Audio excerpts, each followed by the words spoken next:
Radio Mexicana, nuestras noticias, presenta. La reforma fiscal 2014 generó El más decreto daños de beneficios para la frontera. La formalidad de las empresas es una tarea La pendiente economía para americana lograr. avanza. La proveeduría maquiladora sigue siendo el La gran concentración de pendiente poder de mexicano. mercado en México. La es alta. transparencia gubernamental continúa. No es nada personal. Nada personal. Son solo negocios. Solo Negocios Radio. Las mejores entrevistas y análisis para lograr una toma de decisiones adecuada. Contáctenos. Correo electrónico. Correo@solonegocios.mx. Página de internet. www.solonegocios.mx. Facebook. www.facebook.com/solonegociosmx. Twitter. @solonegocios. Y recuerde, no es nada personal, son solo negocios.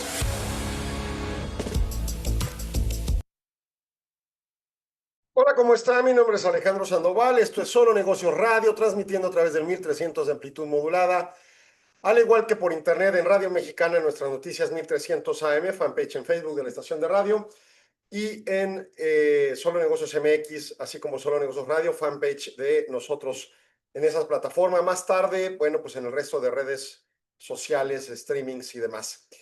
Y bueno, vamos a platicar del paquete económico gubernamental 2026. Emanuel García lo comentó también el martes. Nosotros tenemos otro sumario con un acomodo como sigue en este primer segmento. Estaremos discutiendo acerca de la perspectiva de las generalidades de este documento. En el segundo segmento, ingresos e impuestos. En el tercer segmento, comercio exterior y fiscalización. Y luego ya el tema del presupuesto de egresos hacia el final. Y bueno, pues empezamos. La presidenta Sheinbaum emitió una carta, pues de tinte político, obviamente, al Congreso, exponiendo los razonamientos del sustento de su programa gubernamental para el 2026 dentro de los objetivos y estrategias del Plan Nacional de Desarrollo y con la tónica de su objetivo pues de ejercicio gubernamental en el sexenio, destacando programas a los que se busca apoyar, con los que busca, por lo mismo, aumentar o continuar con los resultados que a la fecha ha logrado. Por ejemplo, el tema de reducción a la pobreza, ¿no? Entonces, hasta ahí, pues obviamente, un tema relevante, porque hay muchas vicisitudes. Un primer tópico es que la Secretaría de Hacienda emite este boletín que anuncia la entrega de este paquete económico como una propuesta de política fiscal, dando continuidad a los programas de gobierno y a la actividad productiva como impulso por medio de la inversión pública, señala, ¿no? Habla en el contexto del Plan México para fomentar el desarrollo económico y el bienestar social, y en su caso destacando la resiliencia de la nación y en su caso moviendo también incidencias para fortalecer el consumo, la inversión privada y la posición estratégica del país en las cadenas globales. Para 2026 habría un crecimiento económico estimado de 1.8 a 2.8%. Esto se destaca en otro documento que se llama los criterios generales de política económica, y esos criterios básicamente es la proyección financiera que hacen del contexto de la economía para con ello fundamentar su presupuesto. He escuchado críticas sobre esto. Yo no recuerdo, y tengo más o menos 20 años haciendo análisis de los presupuestos de ingresos y egresos que plantean los gobiernos, y siempre son optimistas, ¿no? Tiene menos tiempo, como unos 10 años, que empiezan a trabajar sobre rangos, lo cual ha sido bien visto por los analistas económicos, porque al final del día, si bien se requiere un dato puntual para estructurar todos tus cálculos, lo cierto es que el fijar un rango da pauta para entender cuál es un mínimo y un máximo aceptable de la movilidad de los diferentes indicadores. Porque de una manera simplista puede uno entender que un indicador entre más alto mejor, sí, pero también tiene otras implicaciones. El crecimiento económico consigo trae movimientos de precios, que si no hay una suficiente productividad se convierten en inflación y entonces te genera detrimento en otros aspectos. Entonces, en función a ello, fijar un piso y un techo en la expectativa de crecimiento y en los diferentes indicadores puede ayudar a entender una modulación de los impactos efectivamente ocurridos. Por otro lado, de repente plantean, no, pues es que este dato no da suficiencia y bla, bla, bla. De acuerdo. Y lo vamos a criticar en el programa. Tenemos argumentos para criticarlo. Pero sí cabe mencionar que al final del día un presupuesto es simplemente eso, como la palabra lo dice, proyectamos algo hacia adelante y en su caso de no cumplirse, pues no se va a lograr todo lo que queremos o de cumplirse podríamos hacer un poco más. Si esto lo extraemos en el criterio de actividad que debería realizar una empresa en lo individual, pues es el mismo trabajo. Tú vas a hacer una proyección con respecto a ciertos datos históricos que has logrado y luego, por otro lado, vas a hacer una estructura a partir de datos de tu contexto, del riesgo sistémico, que puedan permitirte crecer en esa dimensión. Si tú tienes una tienda que requiere consumidores con capacidad de compra para ese tipo de productos que vendes, pues obviamente entre más consumidores haya, más viabilidad va a ser que logres las metas. Entre menos consumidores haya, entonces al contrario. Ahora, esos consumidores, ¿cómo llegan a esa situación para tener esa capacidad de compra? Pues con generación de empleo, con mejoras en las percepciones y una contención global, bueno, nacional de la inflación. Y entonces, requieres varios elementos en tu empresa de presupuesto para poder lograrlo. Es muy común que nadie haga presupuestos o que muy pocos. Y dentro de los que lo hacen, he visto que usan herramientas y variables que no necesariamente son sensatas. Y ese es uno de los argumentos críticos en la técnica de proyección presupuestaria. Por ejemplo, una empresa que no atiende al consumidor utiliza el Producto Interno Bruto como una meta de crecimiento económico y eso es completamente absurdo.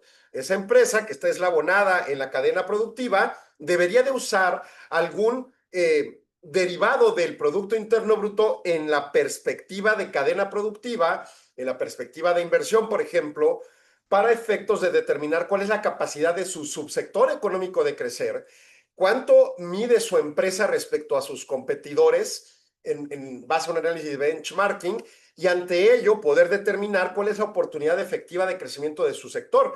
Habrá sectores que crecen mucho más del estándar de crecimiento del Producto Interno Bruto. Vamos, el gobierno está planteando que creceríamos entre 1.8 y 2.8. Si queremos basarnos en la perspectiva de gobierno, que ya de suyo es optimista, pues tenemos hablando que la economía debería crecer más o menos 2.4%. Si creciera 2.4 y mi empresa es una eslabonada en cadena productiva que tiene oportunidad de crecer 10%, yo le pongo a 2.4, estoy detrimentando mi presupuesto. Y si por el contrario mi subsector es uno que va a crecer a lo más 1%, yo le pongo 2.4, estoy sobresaltando la expectativa de crecimiento y por supuesto todos mis números financieros, incluso los internos.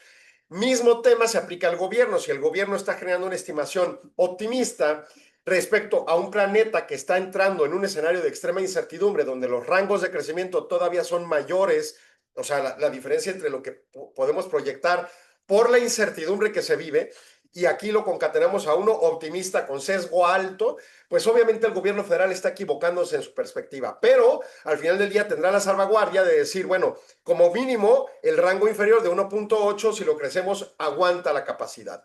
Podrá crecer en eso el gobierno. 1.8 es potencialmente factible con una perspectiva de proyección alta. Ellos creen que su punto más alto es 2.8, que nosotros creemos que no tiene la menor capacidad del país de crecer eso en 2026, pero bueno, así lo plantean. Entonces, como principio, no está mal que lo planteen así, pero pudiera ser mejor. Esa sería mi conclusión de ese aspecto. Ahora bien, la estrategia fiscal del año es llevar a una normalización gradual del déficit público. O sea, el gobierno reconoce que tiene un sobreendeudamiento. Y podrán decir el origen que quieran. Sí, todos los gobiernos anteriores han endeudado al país, pero el cierre de 2024 del sexenio anterior se lució de manera exuberante. Y entonces, en este momento, este nuevo gobierno trae una sobrecarga de deuda que además este 2025 se anidó más.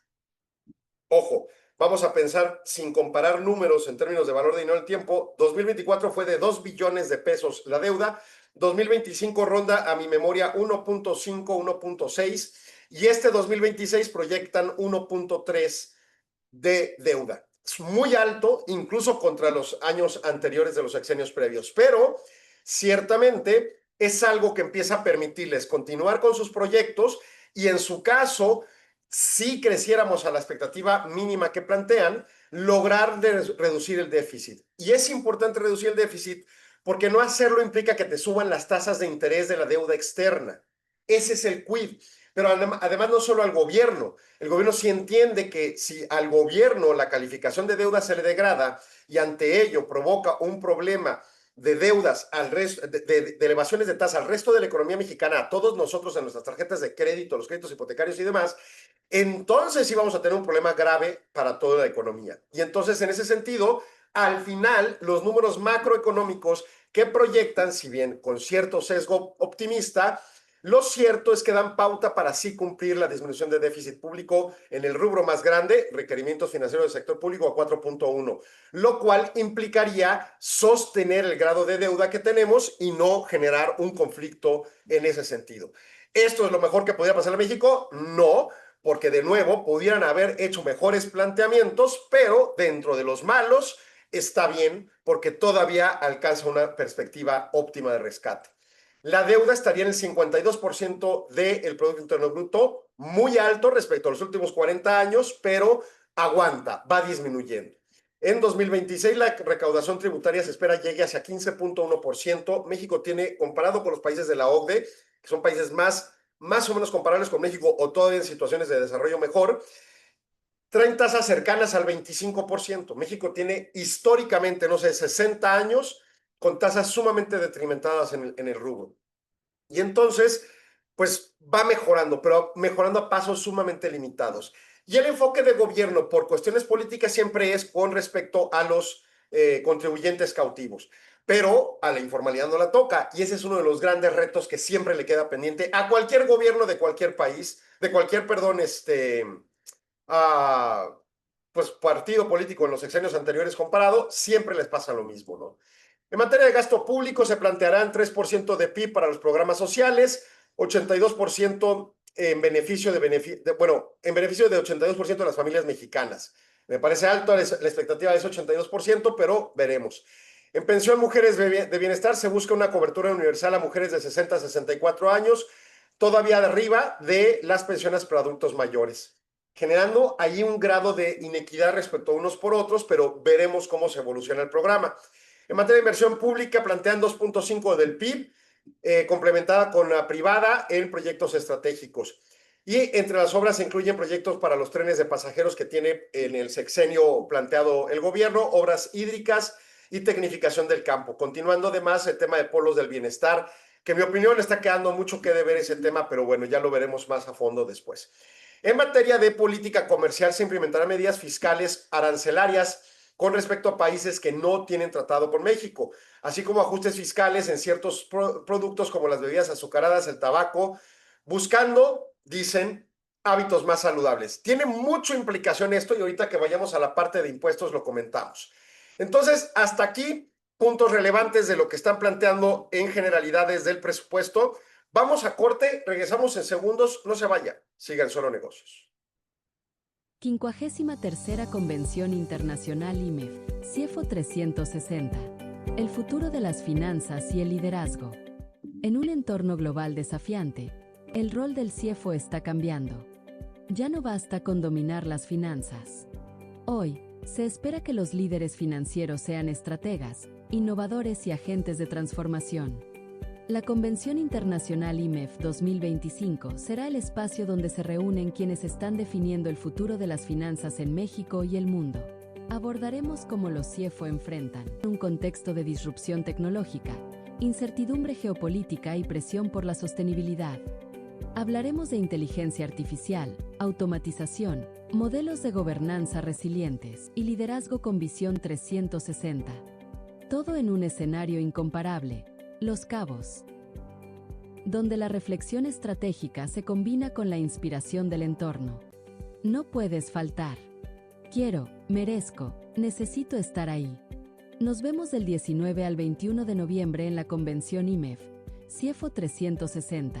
Regístrate ya en convención.imef.org.mx. Los Cabos te espera. El futuro también. Continuamos en Solo Negocios Radio y ya por volver al aire, puntos conclusivos, crecimiento económico 1.8, 2.8, creo optimista, pero con el mínimo más o menos bien. Déficit fiscal, reducción gradual que permitirá el tema de la calificación de deuda. recaudación tributaria 15.1%, optimista pero bien. Destinarán 3% de PIB a programas sociales, inversión pública con proyectos a la par de con la iniciativa privada, las APP famosas, que el gobierno no le gusta decirles así, pero pues esos son, y ajustes fiscales en materia de IEPS para ciertos productos como bebidas azucaradas, tabaco y videojuegos con contenido violento, que eso ha generado toda una clase de risas y jolgorio, pero veremos. Bueno, estamos ya por regresar al aire y vamos a entrar a la etapa del análisis de impuestos, que es la parte de pues, las diferentes reformas vinculadas a ciertas normas correspondientes, ¿no? Vámonos con la primera y estamos regresando al aire, es el decreto, déjenme ver cómo se llama, válgame, se me movió. El 4. Decreto de la Ley Federal de Derechos. ¿Qué son los derechos? Tenemos impuestos, tenemos derechos, los diferentes tipos de tributos se clasifican. La parte de derechos son montos o cuotas que se cobran por servicios gubernamentales. Por ejemplo, obtener un pasaporte, te cobran el valor de librito y los servicios que implican que te tomen la foto y el registro y la base de datos y demás tópicos, ¿no?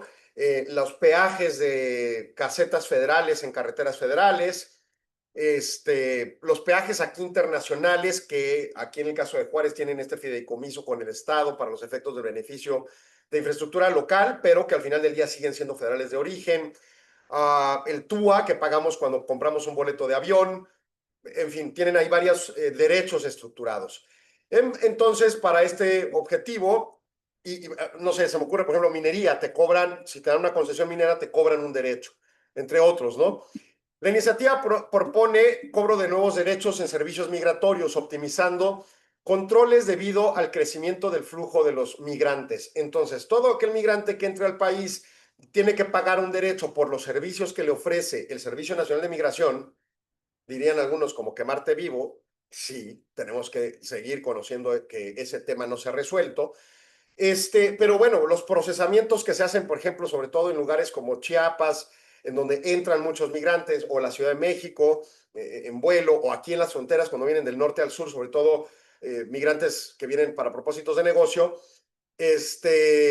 pues bueno, se tienen que hacer trámites, ¿no? Ahí habrá nuevos derechos, buscando fortalecer la política migratoria del país y aprovechando obviamente el incremento de flujo de personas. Sobre todo, pensemos en esto, muchos migrantes, sobre todo los que prácticamente vienen huyendo de otros países, buscan llegar a Estados Unidos. Pero, aunque no lo vaya a reconocer el gobierno, pues se tiene más o menos esta contención para que no lo hagan de manera libre y abierta como pudiera ocurrir hace 10 años, y en su caso se contengan aquí. Ese proceso implica registros, ubicación, incluso concesiones de permisos laborales, entre otros. Todo ese tipo de tramitologías que crecen en número cada año, pues nos generan costos a los mexicanos. Aquí buscarían que sean ellos propios migrantes que lleguen a pagar. Habrá que ver si hay exenciones en la propia Ley Federal de Derechos o en la ley migratoria para efecto de aquellas personas que sí vienen literalmente huyendo y sin dinero, para poder brindarles el soporte humanitario, pero en principio muchos de los migrantes vienen para propósitos de negocio o incluso turísticos y habría que hacer un procesamiento ordinario. Y entonces, bueno, pues ahí hay temas, por ejemplo, específicos. Aquí hay uno específico. Les establece que únicamente aeronaves para protección civil o destinadas en protección civil para efectos de ayuda humanitaria y ambulancias aéreas estarán exentas del pago de esos servicios extraordinarios. Entonces, buscarán que se escudriñe con forma adecuada quienes vengan para propósitos humanitarios por medio de aeronave, pero pues habría que preguntarse si los que llegan a pie desde el sur, pues no traen una implicación diversa. En materia financiera hay ajustes en derechos en materia de estudio y trámite de solicitudes de la inscripción de valores y supervisión de emisoras simplificadas en la Comisión Nacional Bancaria de Valores para promover el acceso al financiamiento a pymes. Hay que ver esos ajustes, no habla si son para el alza o a la baja, pero recordemos esto, cuando una institución financiera quiere aperturar requiere cumplir leyes y regulaciones muy específicas. Vamos a abrir un banco, vamos a abrir una SOFOM, vamos a cotizar en bolsa, etcétera. Y entonces, Este tipo de procesos tienen un costo de derecho que te cobra la Comisión Nacional Bancaria de Valores, la Comisión Nacional de Seguros y Fianzas para las empresas de seguros, el Banco de México para algún alcance seguramente, etcétera. En esa tesitura, pues estos ajustes tendrían que ir en consonancia con el nivel de dimensión de la inversión de la empresa. Habrá que ver si es así, pero al menos lo nominan aquí en principio. Vamos a pensar en esto. Si yo voy a cotizar en bolsa como emisora simplificada, quiere decir que una pequeña empresa, que es un decir pequeña empresa, no son las micros ordinariamente reconocidas, sino la que la ley de mercado de valores reconoce así, que son empresas para efectos normales más grandes, pero no tan grandes como las que hoy en día cotizan en bolsa. Con el ánimo de que se inscriban más empresas en la bolsa, pues se buscaría que haya un costo un poco menor para los efectos. Ese sería como un principio adecuado. Por otro lado, en materia de derecho de marbetes y precintos que destina el Servicio de Administración Tributaria, modernizando impresión y seguridad de autenticidad, por ejemplo, para licores, para procesos de importación-exportación, pues tendrían aquí un ajuste en sus derechos, seguramente al alza, sobre todo pensando que son productos, pues, no de primera necesidad, digo, echarse una copa no es de primera necesidad, y nos van a querer cargar el costo por ese lado. Procesos de indautor también. Indautor es la dependencia en la que se registran, por ejemplo, las obras literarias, la música, las obras artísticas, entre otros, ¿no? El software por sí mismo se registra en indautor. El tema es que sus tarifas son ínfimamente más bajas que las de propiedad intelectual que lleva el INPI, el Instituto Mexicano de la Propiedad Intelectual, que maneja marcas y patentes y diseños industriales y otros. Y ambas, en mi opinión, no han sido actualizadas en el tiempo conforme pues, ha habido una evolución salarial y de costos de sistemas y demás. Entonces, yo pensaría que aquí se buscará que haya algún cierto mejora en la eficiencia de los servicios, que en mi opinión no es negligentemente mala. Dada la tecnología, debería ser muchísimo mejor, pero históricamente ha habido una cierta evolución y el tema en todo caso es pues que no ha habido una actualización de sus tarifas de servicios. Y entonces de repente alguien llega y registra una obra literaria y paga lo mismo que hace 10 años, por ejemplo, ¿no? Entonces yo creo que sí debe haber un ajuste. Ahora, por otro lado, alguien dirá, oye Alejandro, pero es que casi nadie lee y si no incitas a la gente a registrar sus obras, pues entonces menos gente va a leer. Esa sería como una cierta lógica de crítica al respecto. De acuerdo, pero al final del día las cosas cuestan y si queremos un sistema electrónico más eficiente para registro, que ese es el ideal, porque de repente vemos a un compañero de nosotros, Luis Enrique Gutiérrez Casas, acaba de acudir a la Ciudad de México a registrar una obra. Y Luis Enrique es una persona que tiene su trabajo y tiene su mecánica de obtención de ingresos y que además, si no me equivoco, y después se lo preguntaremos, se fue de vacaciones también. Entonces aprovechó para ir presencialmente al Indautor. Pero eso no significa que cualquier persona que vaya a realizar un registro pueda estar viajando a la Ciudad de México a hacerlo o hacer el trámite por medio del gobierno estatal a través de los convenios de colaboración le sea sencillo. Una página de internet donde hagas el registro puede ser mucho más eficaz y lograr más alcance en el rubro, pero se requiere contrataciones de servidores y de mejores portales con mejor seguridad para evitar hackeos y demás. Bueno, ¿de dónde va a salir el dinero? Mejoren los cobros, ¿no? Otro tema. Con el objetivo de garantizar cuotas que cubren costos de servicios, se proponen ajustes a los derechos relacionados con servicios sanitarios, aeronáuticos, fitosanitarios y zoosanitarios. Por ejemplo, importación o revisión de rastros. Ya ve usted, por ejemplo, leíamos, no me acuerdo si la semana pasada, una tesis en la que se demandó por temas ambientales a un rastro por afectaciones y terminaron sancionando al rastro. Bueno, en ese alcance, esos rastros a veces entran en incumplimientos porque la autoridad tampoco tiene la capacidad, por la falta de recursos, de hacer las revisiones correspondientes. En mi opinión, tener mecanismos de recursos para los efectos podría hacer que haya más revisiones y disminución de riesgo incluso para la propia empresa si la empresa tiene la irresponsabilidad de no hacer las coberturas de cumplimiento jurídico correspondiente, aún sin la presión de una autoridad. Pero por otro lado, son costos y entendamos que los costos eventualmente pueden trasladarse a, por supuesto, precios. Entonces habrá que ver la dimensión de estos movimientos. Temas sanitarios, COFEPRIS, por ejemplo, se me ocurre. Temas aeronáuticos, por supuesto, pues la parte aérea, ¿no? Que muchas veces el gobierno piensa, pues les cobramos a las aerolíneas, pero no a los usuarios. Y creen, como ahora con el tema de las plataformas de redes de transporte que obligaron a que los cargaran al Seguro Social a los choferes en ciertos rubros de ingreso, creen que no van a trasladar el precio a sus consumidores. Pues no sé en qué planeta vivan en el gobierno para creer eso. Los costos se trasladan, es lo normal. El asunto es que no se trasladan de manera directa. Habrá que ver las condiciones específicas de mercado para ver la asimilación entre los eslabones de la cadena productiva y la participación de mercado de cada agente para saber a qué nivel tiene que mover precios o tiene limitantes para no perder cuota de mercado. Pero el punto es que hay un tema ahí relevante. Otro que podrá ser es de la Secretaría de Marina para servicios marítimos, también incrementando ciertas tarifas a usuarios. No tenemos ese tema aquí, pero por ejemplo, me imagino que alguien que tiene un bote, un barco y que va y lo estaciona o como se diga en un puerto, pues tiene que pagar tarifas. Bueno, esas tarifas serán las que se ajusten. En materia de recursos naturales, se proponen ajustes a los derechos por uso de agua o descargas de aguas residuales para promover un uso racional de los usos hídricos y una gestión integral del mismo. También mismo tema con Semarnat o Profepa o la Conagua, etcétera. Los temas de vínculo de aguas federales y las vinculaciones con las dependencias de aguas estatales y municipales tendrán sobrecargas de costos porque traen sobrecargas de inversión. Vamos, vean nada más lo que pasó ahora con las lluvias torrenciales, similares a casi un huracán en Baja California Sur. Todo eso tiene que ver con falta de infraestructura. Ese caso específico es municipal, pero la problemática que ocurre a nivel nacional persiste. La sequía, la falta de captación de mejor de aguas y de, obviamente, las aguas residuales. En todo ese sentido, se requieren recursos. Cobrar específicamente a los usuarios que descargan las residuales, que utilizan y explotan, por ejemplo, pozos en regiones agropecuarias, tendrían que ver un ajuste de costos respecto a la construcción de precios que las dependencias tienen que pagar para los efectos. Pero todos recordemos, mismo tesitura, suena muy bonito, pero el costo se eventualmente traslada a precios.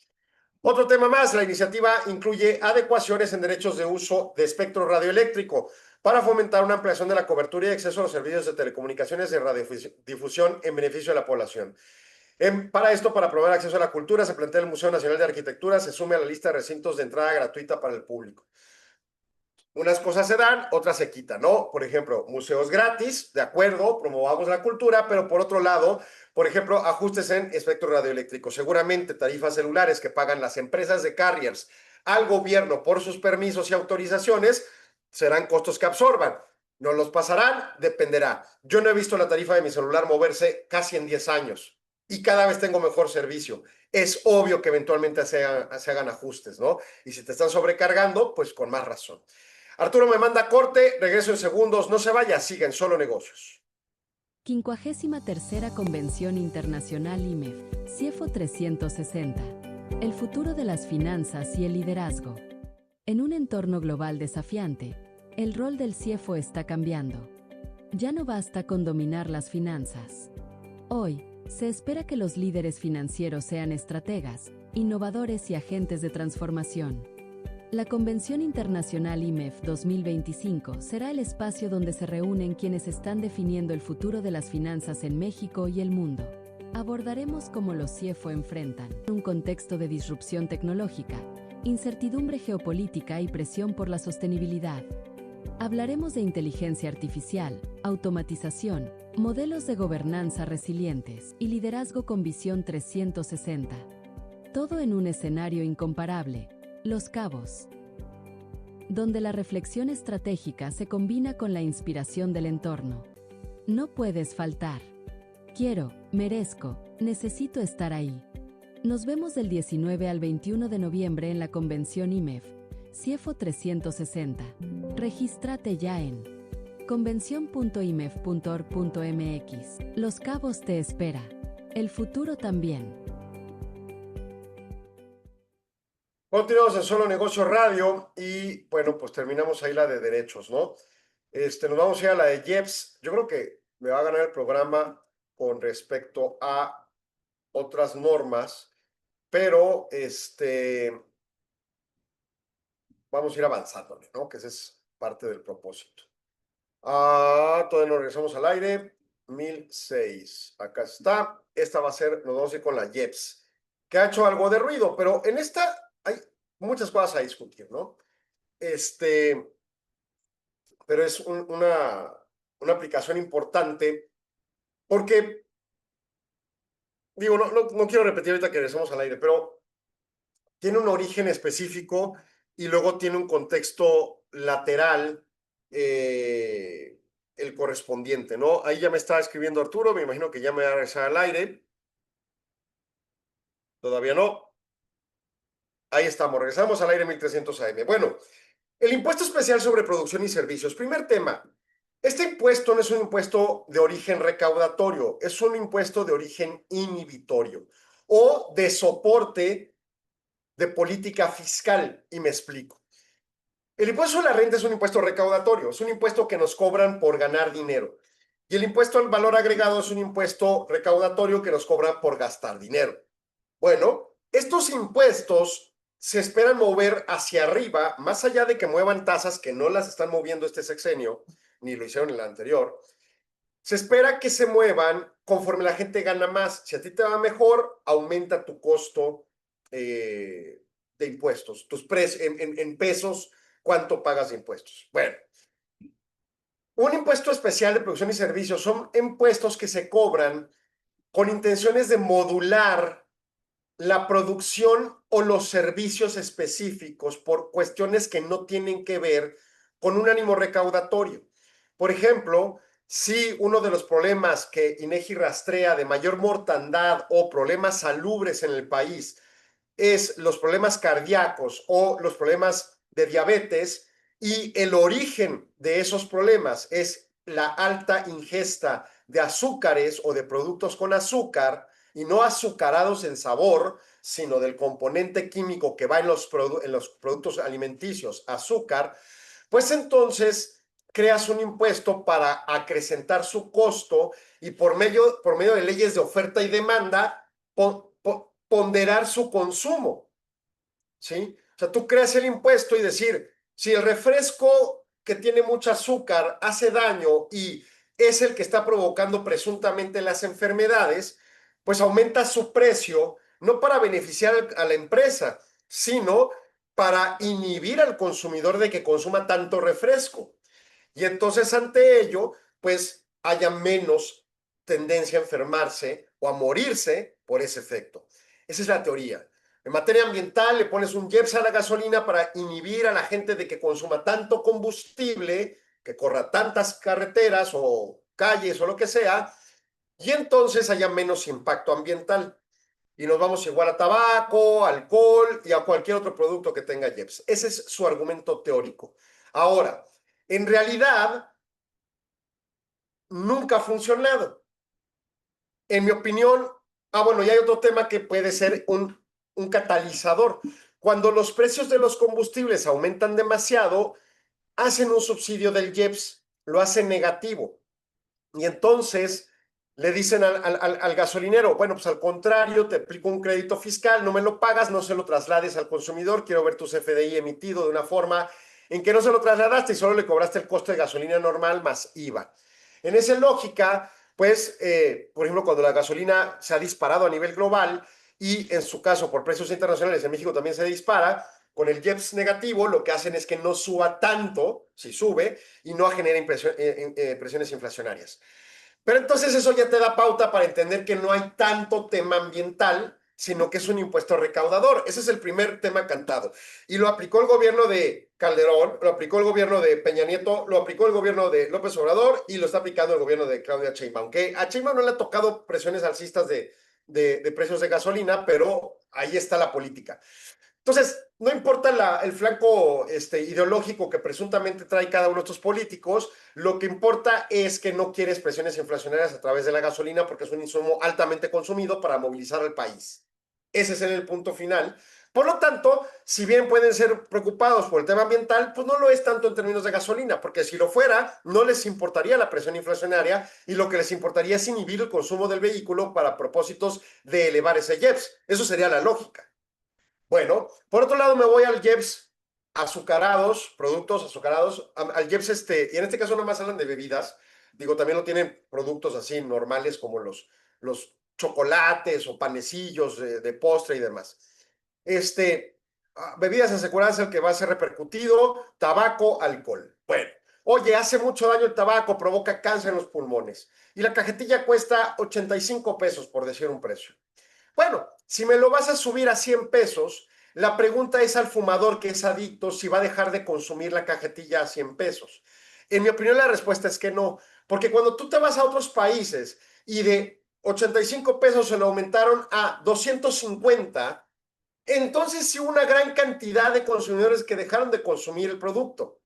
Porque sí te lo vas a pensar dos veces si vas a continuar con el vicio o aventarte toda la problemática que te puede implicar dejar de fumar de golpe y en su caso, pues en un mes más o menos, ya dejarte completamente esa necesidad y ya no tener que consumir esas cantidades ingentes de dinero, ¿no?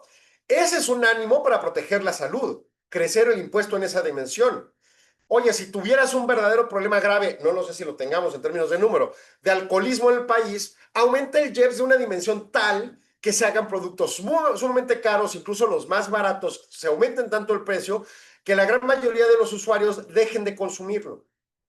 Y tres, los productos azucarados, que además sí son de los que más generan un problema estadísticamente comprobado por INEGI, como lo son los temas estos de las bebidas azucaradas, los refrescos específicamente. Digo, hay un municipio de México que es el que más tiene consumo per cápita global de uno de los productos de cola. Y entonces en esa lógica, básicamente, tiene una justificación que se aumente.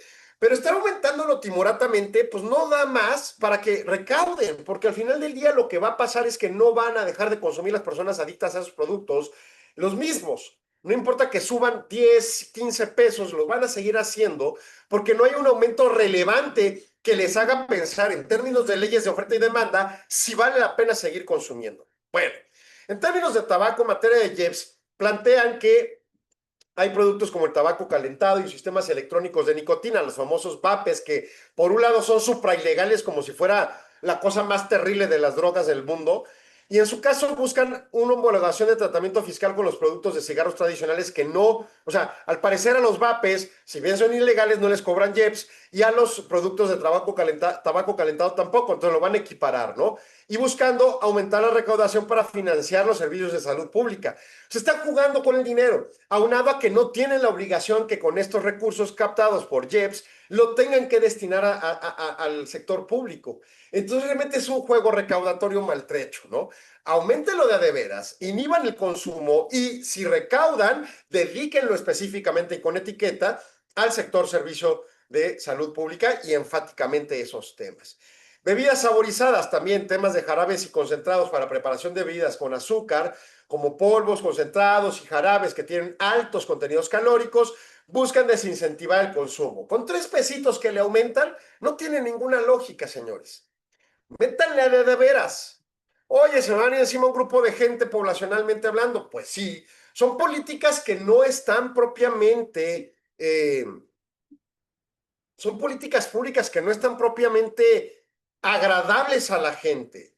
Aumentando los impuestos no es agradable, pero ciertamente si tiene un propósito específico de empezar tajantemente a curar la salud, carajo, entendamos que, por ejemplo, un problema demográfico del país es que vamos a llegar dentro de unos 10 a 20 años, la generación presuntamente llamada X, a una época de muchos viejitos, que entre nosotros tuvimos muchos menos hijos que nuestros padres, y va a haber menos gente productiva trabajando, pero además nosotros no anidamos suficiente recurso para nuestro retiro.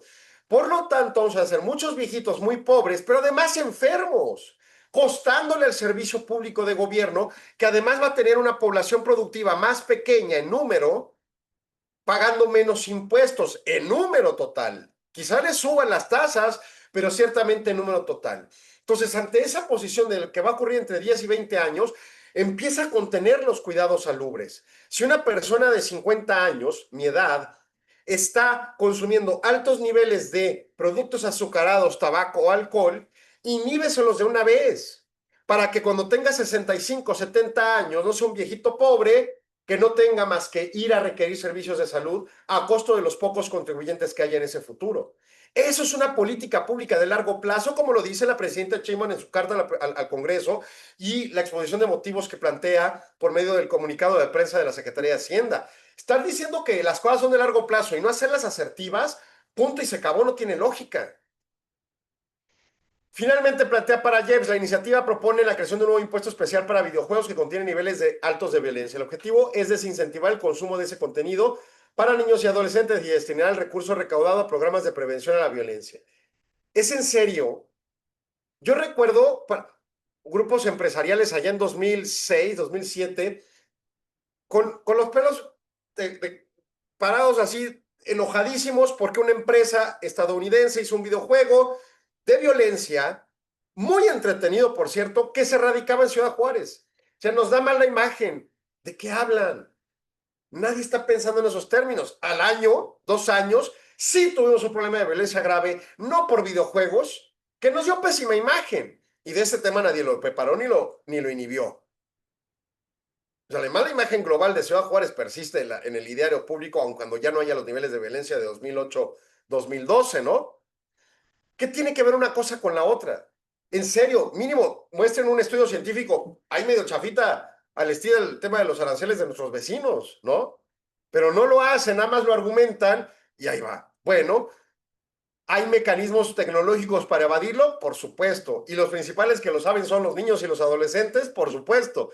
Y entonces, por lo tanto, simple y sencillamente, no creo que vaya a ser eficaz esa movilización de impuestos. Veremos.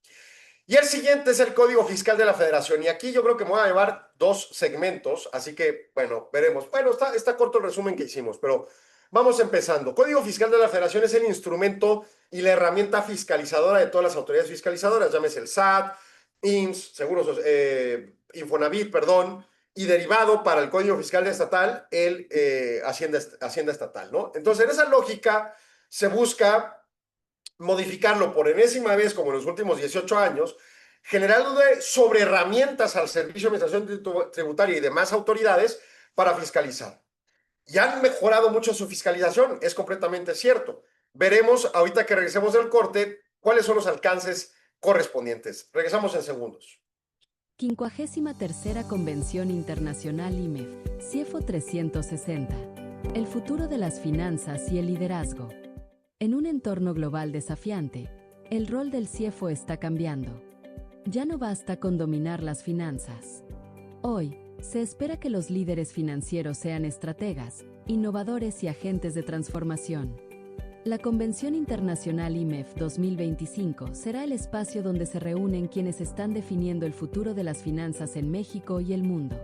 Abordaremos cómo los CIEFO enfrentan un contexto de disrupción tecnológica, incertidumbre geopolítica y presión por la sostenibilidad. Hablaremos de inteligencia artificial, automatización, modelos de gobernanza resilientes y liderazgo con visión 360.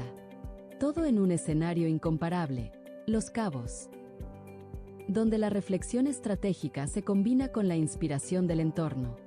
No puedes faltar. Quiero, merezco, necesito estar ahí. Nos vemos del 19 al 21 de noviembre en la Convención IMEF, CIEFO 360.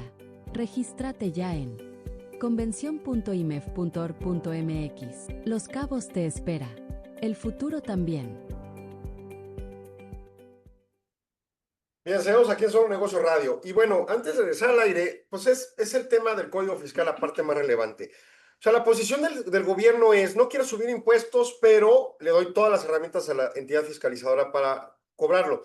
Y ha sido muy efectivo. O sea, al final del día, nos parezca o no, para los objetivos de gobierno les ha funcionado. Porque todo el sexenio pasado rompieron récords de recaudación y este primer año de este gobierno, y aún así no hubo aumento de impuestos, sino cobro de impuestos presuntamente adeudados o concatenados a los siguientes temas. Estamos regresando al aire. Por ejemplo, uno de los temas que más quieren estar enfatizando es el tema de la prisión preventiva oficiosa con respecto a delitos fiscales, que se supone la Corte saliente tenía ya preparado todo para quitarlo, no lo hizo, y con esta Corte nueva que se ha declarado claramente en noción de sesgo ideológico, al menos para con el gobierno actual, seguramente validará. En ese alcance, por ejemplo, habría temas de fraude fiscal que serían concatenados inmediatamente ante ello, lo cual implica no es que quieran llenar las cárceles de personas, sino que ante la sospecha de la declaratoria de parte o de la acusación de parte de la Procuraduría Fiscal del gobierno federal, van a promover presiones para que se pague lo que se deba. El problema con este entramado es la capacidad de atención y cálculo que puede ejercer la autoridad. ¿Por qué? Porque para la autoridad, si bien tiene grandes herramientas para ejercer, de cualquier manera no tiene toda la información completa, ¿no? Y por supuesto no conoce la intencionalidad de las actividades económicas. Y entonces en ese alcance pueden generar presunciones sobre determinados temas, como puede ser la emisión de una factura no pagada o la emisión de una factura sí pagada, pero que no necesariamente cuadra dentro de su perspectiva a lo que debería de ocurrir. Y por supuesto está la falta de cultura empresarial para tener al día sus registros fiscales, que puede provocar un señalamiento de falsos comprobantes fiscales, que son usados, las famosas facturas ilegales, bueno, no ilegales, sino legales, pero irregulares respecto a su uso de deducción, porque, por ejemplo, yo, abogado, compré una máquina para criogenética, ¿no? Que son para, pues, congelar productos químicos o biológicos. ¿Para qué querría yo eso? Y la deduzco, ¿no? Eso es un comprobante falso, ¿no? Y muchos de estos ocurren en el contexto de los servicios, ¿no? Servicios profesionales, servicios técnicos que se dicen, no, pues sí me brindaron el servicio. Oye, te vinieron a poner el aire, te cobraron 10,000 pesos, pues ¿qué aire tienes, no? Oh, pues es un aire lavado normal. Pues no, eso no es el cobro de mercado que cobran esos servicios privados. Ese es el tipo de temas que van a estar verificando. Pero por otro lado, la presunción simplista de la autoridad con respecto a cómo lee algunos de estos temas va a llevar a algunos contribuyentes que sí realizaron realmente su operación y que por alguna irregularidad de forma, de repente estén siendo amenazados de irse a la cárcel si no pagan cantidades que no deberían de pagar matemática y fiscalmente, pero que los van a hacer pagar por el temor de la cárcel y por la falta de forma. Entonces, los formalismos cada vez se hacen más complejos. Y me refiero, por ejemplo, a qué le pone usted en la factura que emite de leyenda, la parte libre, ¿no? O sea, el código de la clave SAT del producto que está vendiendo, eso está muy clavado y es subjetivo a cierto alcance, pero está muy clavado en el catálogo. En mi opinión hay mucho elemento subjetivo, pero asumiría que con una buena descripción en una negociación con la autoridad ante una sospecha de una factura falsa, bien se podría concatenar, bueno, es que lo califique aquí porque se parece por este concepto que ustedes mismos crearon en su catálogo. Pero el problema es la descripción. La descripción muchas veces se pretende y se espera que sea sumamente detallada y la mayoría de las veces la gente es muy simplista, ¿no? Servicios legales, ¿de qué? Servicios, mantenimiento, ¿de qué?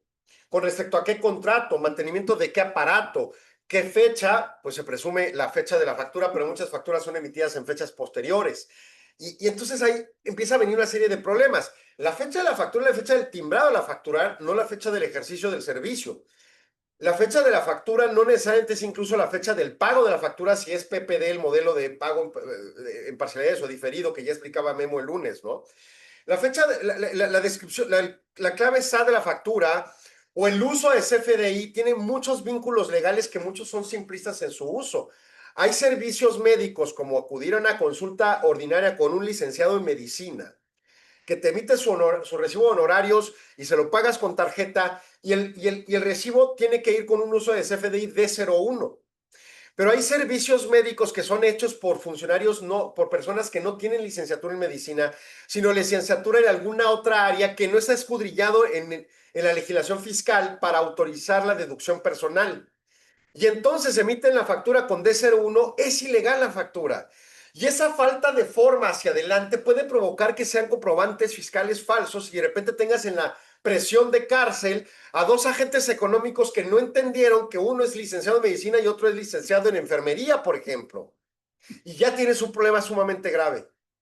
Ese es un tema crucial, en donde mucha gente que de buena fe hace su trabajo, pero con dolencias en el compliance, dolencias en el conocimiento, ignorancia de los procesos fiscales, se van por la simple, facturan como sea y de repente tienes este gran problema. También hay reformas en la capacidad de las autoridades para fiscalizar con el uso de información y tecnología para detectar y sancionar conductas ilícitas. modernizando procesos de auditoría y digitalización de trámites. Yo quiero ver si realmente están insertando algún artículo que autorice a la autoridad a usar inteligencia artificial. Lo presumen tanto, y en mi opinión hoy en día es ilegal que lo hagan, porque no hay una ley, ni un reglamento, ni una circular emitida por ninguna autoridad fiscalizadora que diga vamos a ChatGPT o el chat fulano de tal, que lo contratamos y programamos exclusivo para nosotros.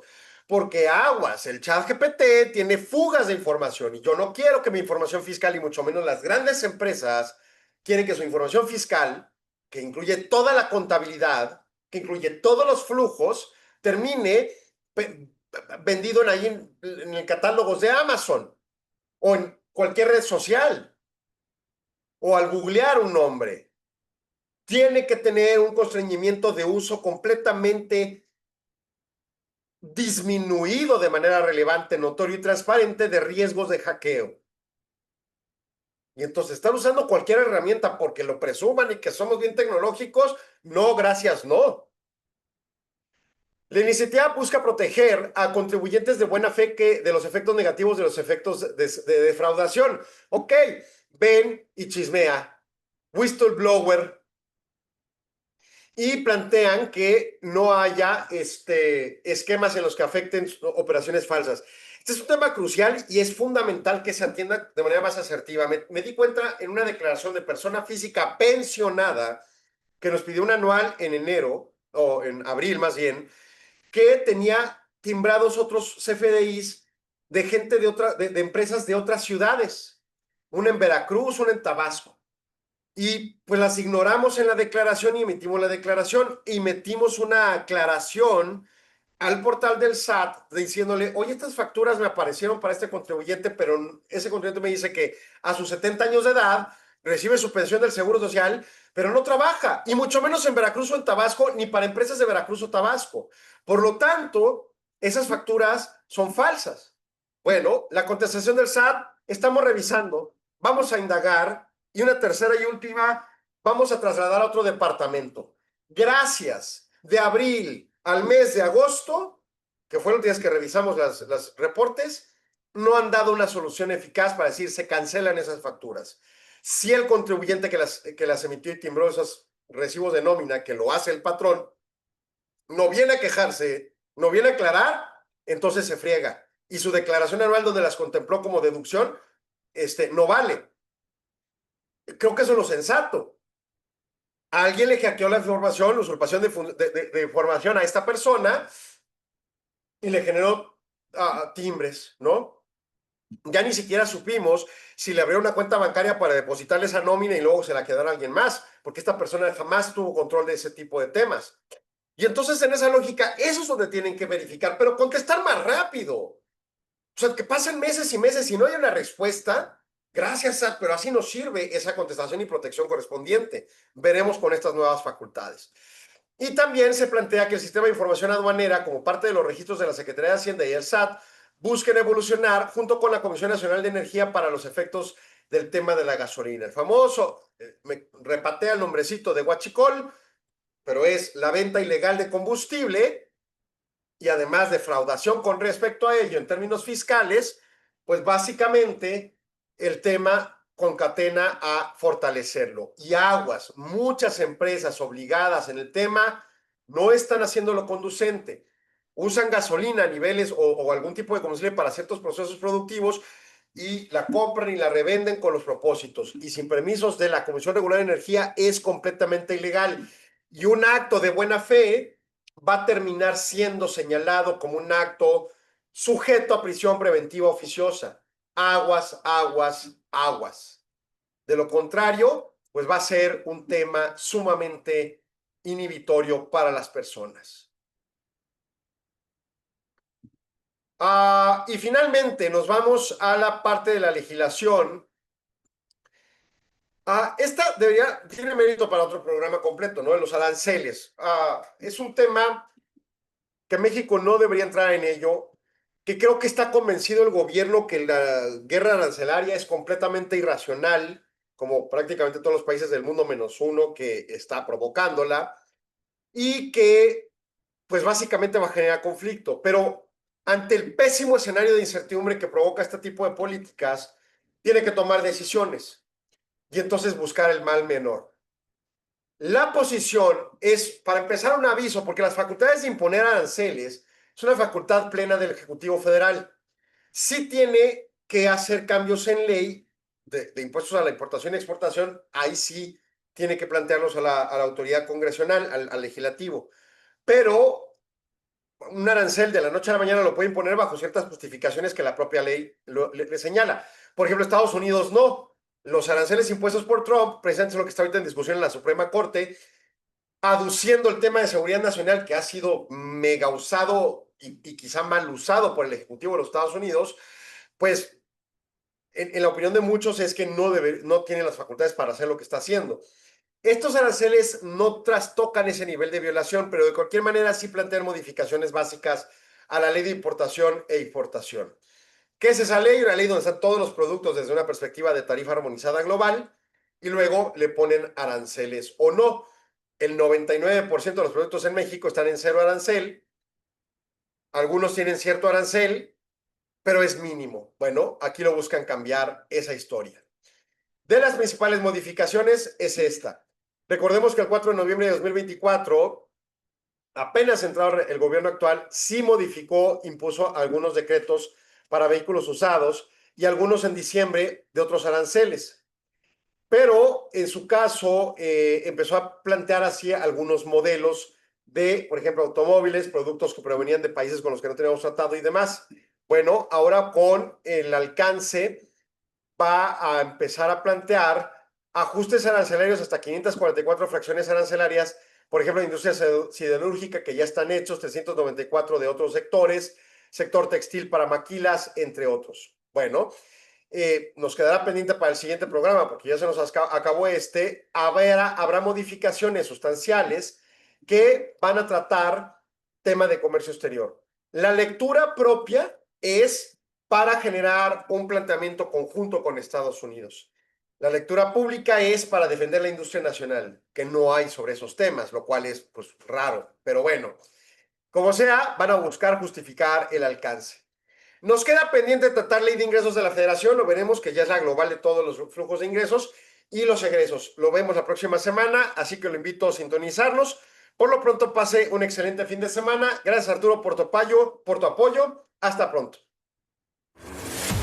Agradecemos su atención. Nos escuchamos de lunes a viernes de 4 a 5 p.m. a través de Radio Mexicana 1300 AM. Contáctenos. Correo electrónico. correo@solonegocios.mx. Página de internet. www.solonegocios.mx. Facebook. www.facebook.com/solonegociosmx. Twitter. @solonegocios. Y recuerde, no es nada personal, son solo negocios. Radio Mexicana, nuestras noticias, presentó.